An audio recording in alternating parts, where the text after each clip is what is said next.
Bonsoir à tous. Bonsoir à tous et bienvenue en direct sur KTV. Nous sommes le mardi 5 mai à la une de cette édition. Le préfet de Mayotte éclaircit les annonces faites hier sur les possibilités de déconfinement à Mayotte. Pour lui, cela pourrait se faire en 3 étapes. D'abord le 18 mai avec la réouverture des écoles élémentaires et des commerces. Ensuite le 25 mai avec une hypothétique réouverture des bars et des restaurants de l'île. Et enfin le 2 juin avec la réouverture de l'aéroport dans des conditions qui restent à définir. Le préfet attend maintenant des arbitrages du gouvernement prévus le 14 mai prochain. Au montage, Leslie Vimenet. Le préfet Jean-François Colombet est lucide. Le confinement à Mayotte n'est plus suffisamment respecté. Une question se pose alors notamment au regard de la crise sociale et économique. Faut-il déconfiner dès maintenant, comme le demandent certains élus, à l'instar du député Mansour Kamardine? Ça n'est pas la proposition que j'ai faite au gouvernement. Moi j'ai proposé, parce que c'est trop brutal si vous voulez, la semaine où les cas s'envolent, la semaine où les tests commencent à augmenter, on va dire allez, on libère tout le monde. Non, c'est un peu trop brutal. Vous savez, sur les écoles, que les enfants, alors évidemment ça permet de ne pas regarder le sujet, mais que les enfants soient dans leur quartier, à circuler, à jouer ensemble, sans contrôle, sans protection, ou qu'ils soient au sein de l'école maternelle, protégés, encadrés, avec un protocole sanitaire, quelle est la meilleure solution? Quelle est la solution la plus favorable pour combattre le virus? Surtout qu'à ces enfants-là, les enseignants pourront donner des conduites à tenir, qui pourront elles-mêmes être portées à la connaissance de leurs parents. L'épidémie continue de progresser dangereusement sur le territoire, avec désormais 730 cas, mais surtout 9 décès et 9 personnes en réanimation. Néanmoins, le préfet considère qu'il faut voir la situation dans son ensemble et prendre en compte les aspects économiques et sociaux. Pour lui, la réouverture des écoles peut représenter une solution au non-respect des gestes barrières. Alors se pose la question, vous avez tout à fait raison, la responsabilité des maires. Moi je l'ai dit, et le président de la République a répondu en ce sens, il comprend cela. C'est pour ça qu'il faut qu'on travaille en confiance avec les maires. Il faut qu'on travaille en confiance avec les familles. Il ne s'agit pas d'imposer l'ouverture des écoles. Il s'agit de répondre à l'urgence scolaire et de le faire dans les meilleures conditions possibles de protection de nos enseignants et de nos enfants. C'est cela. Et de le faire progressivement. Et la responsabilité des maires, s'il faut que je la prenne, je la prendrai. Si nous devons avoir besoin ensemble d'une option globale, il y a quelques maires d'ailleurs qui plaident pour cela, en disant il faudrait qu'on ait tous la même position. Juridiquement, c'est vrai que l'ouverture de l'école, ça relève de la responsabilité du maire. Mais s'il faut atténuer cette responsabilité-là, moi j'y suis consentant, naturellement. Ça ne me dérange absolument pas. En marge de la réouverture des écoles élémentaires le 18 mai, le préfet propose 2 autres dates pour un déconfinement progressif qui nous mènerait vers la réouverture de l'aéroport le 2 juin. Et ce qu'il faut, c'est poser les bonnes questions, poser les jalons. Moi, je dis, le 14, on regarde comment s'est comportée l'épidémie. Si c'est plutôt acceptable, le 18, on ouvre une partie de l'activité, pas toute l'activité, celle qui n'expose pas les gens à un danger inconsidéré. Les plages, on les espaces ventilés, le plan d'eau, on pourrait imaginer, d'ailleurs les professionnels ont déjà fait des propositions qui me semblent acceptables. Le 18, on va là-dessus d'abord, pour commencer, on lève le couvre-feu, et puis on regarde encore comment ça se passe pendant une semaine, et si le 25, les choses se passent plutôt bien, eh ben on va un peu plus loin. On va vers les TPE, restaurants, bars, les choses qui sont très importantes aussi pour Mayotte. Et puis si le 25 ça se passe encore bien, on regarde la semaine comment les choses se déroulent, et le 2 on se pose la question. Est-ce qu'on ouvre ou pas le transport aérien? C'est comme ça qu'il faut procéder. Jean-François Colombet a annoncé que 300 000 masques seront distribués à tous les habitants de l'île d'ici le déconfinement. Un déconfinement qui reste conditionné aux arbitrages du gouvernement, attendu le 14 mai prochain. Et le préfet Jean-François Colombet est également revenu sur le trafic des barges. En effet, aux heures de pointe, de nombreux passagers souhaitent traverser. Idem pour les véhicules. Cela crée des situations où les gestes barrières ont bien du mal à être respectés. Le préfet souhaite donc que davantage de rotations soient réalisées. Je vous propose d'écouter sa réaction. C'est un vrai beau sujet. Encore une fois, l'activité économique reprend. Elle est licite licite. Depuis le premier jour, le gouvernement l'a toujours dit. Si on ne peut pas télétravailler, on peut travailler, on doit travailler.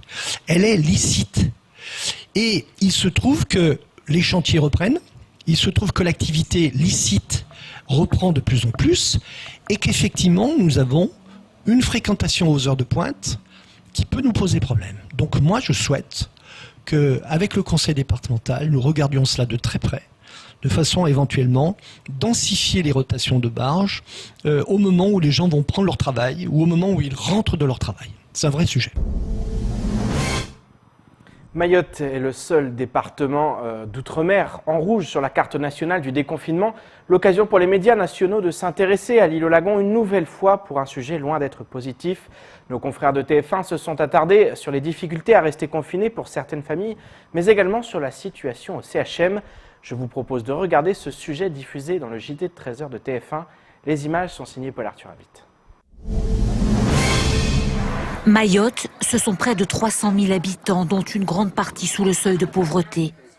Dans ces bidonvilles, les familles vivent dans de petites cases en tôle. Avec les températures, impossible d'y rester confiné. Difficile aussi de respecter les gestes barrières. Et comment se laver les mains quand beaucoup n'ont pas l'eau courante. On nous dit de rester à la maison, mais on ne peut pas, parce qu'on vit dans des conditions trop difficiles. Dès qu'on sort pour essayer de trouver quelque chose, on nous dit de rentrer. Les gens ne comprennent pas qu'on n'a pas de quoi manger. Une situation préoccupante. Il y a eu des violences, des pillages et des maisons brûlées. Beaucoup redoutent pourtant que le virus ne circule davantage avec un déconfinement. Il n'y a pas encore de masques. Dans cette boutique, ils sont vendus 3 € pièce, inabordable pour beaucoup de gens. Moi, je suis très inquiète déjà. On n'a pas tout ce qu'il faut pour combattre cette épidémie. Vu les conditions, les écoles même, le nombre des élèves en classe. Personnellement, je ne veux pas envoyer mes enfants à l'école. On est tous inquiets. Du coup, là, on fait avec les moyens du bord. Le virus circule ici plus que dans les autres départements d'outre-mer. 800 cas, 44 hospitalisations, dont 9 en réanimation, sur les 16 places disponibles. Le nombre de cas a augmenté énormément. La chance qu'on a, heureusement, c'est qu'il y a beaucoup de formes légères ou asymptomatiques. Par contre, c'est la filière intermédiaire, la médecine, où on hospitalise des gens qui ont besoin parfois d'oxygène, parfois de soins. Elle est un peu limite en termes de place. Le déconfinement a donc été reporté à Mayotte. Un point sera fait d'ici quelques jours pour un éventuel retour à l'école, le 18 mai. Et place maintenant au reste de l'actualité locale avec notamment la réaction du président du conseil départemental aux violences ou encore la plateforme de vente de masques aux entreprises. Au montage, Leslie Vimenet. Dans une lettre adressée aux étudiants ultramarins, la ministre des Outre-mer a annoncé la mise en place de centres de quatorzaine en Île-de-France dédiés aux étudiants souhaitant rentrer dans leur territoire.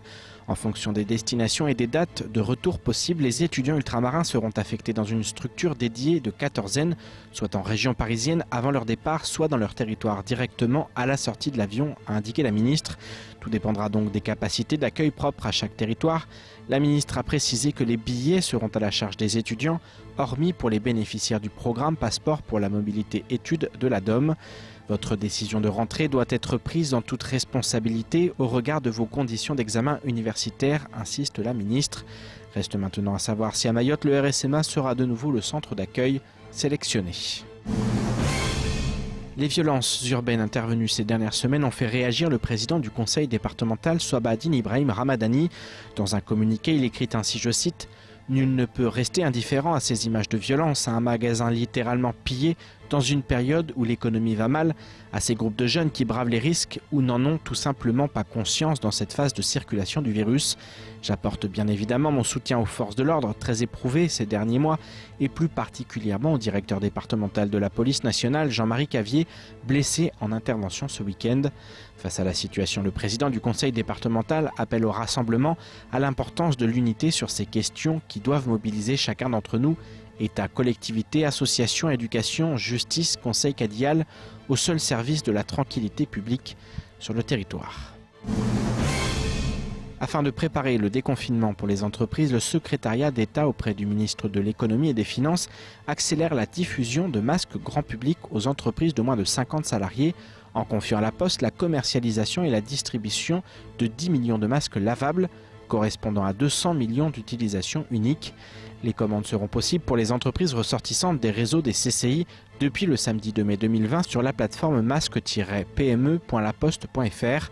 Les entreprises de 10 à 49 salariés ont la possibilité de passer commande depuis le 2 mai et les entreprises de moins de 10 salariés depuis hier, lundi 4 mai. Le dispositif est ouvert aux entreprises de métropole et d'outre-mer. Pour les entreprises ultramarines, la commande et les délais de livraison pourront varier dans la mesure où certaines liaisons aériennes demeurent fortement perturbées en raison de la crise sanitaire actuelle. Seront desservies à partir du 11 mai les entreprises situées dans les zones suivantes: Antilles, Guyane, Réunion et Mayotte. Le paiement se fera directement en ligne afin d'opérer une livraison sans contact physique ni signature, conformément aux recommandations des autorités sanitaires. Éducation pour clore cette édition. En attendant de savoir si les écoles élémentaires pourront réouvrir le 18 mai prochain, le rectorat s'est associé avec la Poste pour pouvoir transmettre les cours aux élèves. Un partenariat qui touchera près de 5000 élèves et permettra une continuité des cours pour ceux n'ayant pas les moyens d'accéder à Internet. Paul Arthur Avit a pu rencontrer le recteur pour en savoir plus.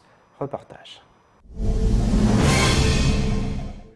Afin d'éviter le déplacement des élèves et des professeurs en vue de la rentrée, le rectorat de Mayotte s'est associé à la Poste pour permettre à près de 4760 élèves d'accéder aux cours depuis chez eux. En effet, la Poste procédera à la distribution de fiches scolaires chez les jeunes dépourvus d'Internet. Des fiches qu'il est possible de distribuer grâce à l'entreprise Imprima, une initiative en lien avec les problématiques du territoire.